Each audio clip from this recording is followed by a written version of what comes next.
1992 was an interesting time mountaineering-wise in South Africa. Russia had just opened its borders. Perestroika and Glasnost had said, look, come, see what we have to offer. And we entered this exchange program with a mountaineering club in Russia, and in the end they could never come to us because their ruble devalued and it didn't make economic sense. But we went, and I was a young up-and-coming climber in the mountain club, and I was part of this team. Everyone else was in their 30s and 40s. I was 21 or 22, so I didn't know anything about ice climbing. I'd been up Kilimanjaro, I'd been up Mount Kenya, so I'd done a little bit alpine stuff, I'd done a lot of rock. And suddenly we found ourselves in the Caucasus, between the Black and the Caspian Sea in southern Russia. And they go up to 4,000 or 5,000 meters, but it's a range of mountains that gets pummeled by weather. And we'd spent a week climbing, and a decision was made to go and climb Gestala, which was a beautiful pyramid peak at the head of the valley. We knew that bad weather was coming in 24 hours. People had told us that.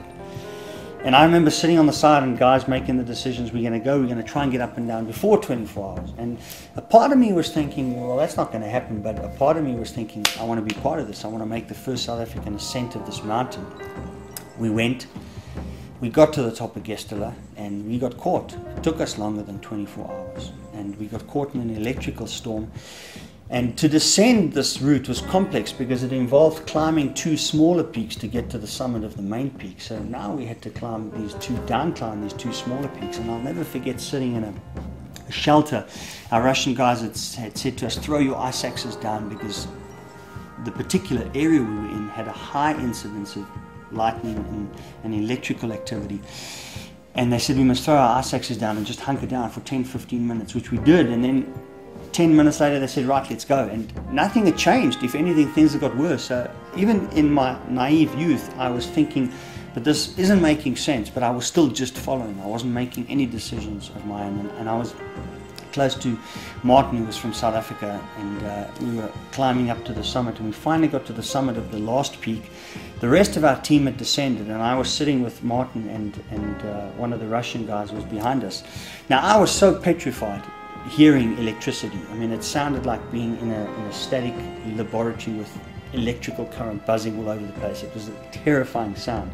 I was so scared that I had my ice axe thrust into the snow, and I was practically lying on it. And I remember noticing Martin was kneeling, which I thought was brave, and then I turned and I saw that the Russian guy was standing, and I remember thinking, I need to tell this guy to sit down, you know. But I didn't. I was still caught in my little world of how do I survive. And at that point my rope went tight, which meant Greg, who was on the other end of my rope, was moving, and I could now move, and then Martin next to me could also move. So as we started descending on the other side of the summit, Martin tapped me on the shoulder and said, my rope's gone tight. Now, none of us understood what that meant, but I remember turning to Martin and asking, what does that mean? And he said, I'm gonna go back up. And we were only about 2 meters off the top, but we were in a pea soup. You couldn't see anything. And he turned, and what had happened was, in that instant, the Russian guy had been struck on the back with lightning and had fallen and had pulled Martin's rope tight. And I would only learn this much later, but as Martin turned to climb back up to see what happened, he was struck on the head, and he was killed instantly.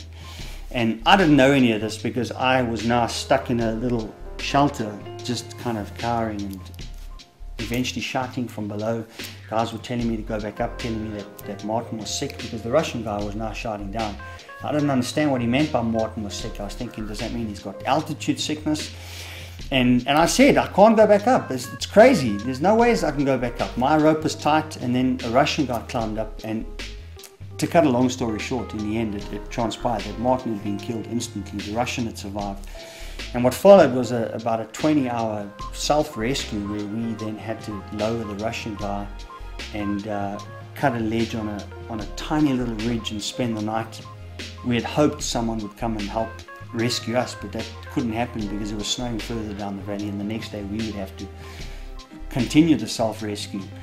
And about a week later, when we finally got out there, we flew back with a helicopter and lifted Martin's body. But you know, I mean, to be on such a small piece of snow and to have 2 out of our group of 3 struck by lightning, I remember coming away from that thinking that for the first part of my life, I didn't want to ever climb again.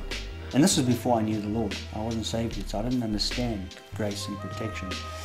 But it was a pretty scary time, and I came that close to throwing in the towel and saying I'm never climbing again. And thankfully I didn't, because that would become my life, which I never would have believed it if you had asked me a week after that day.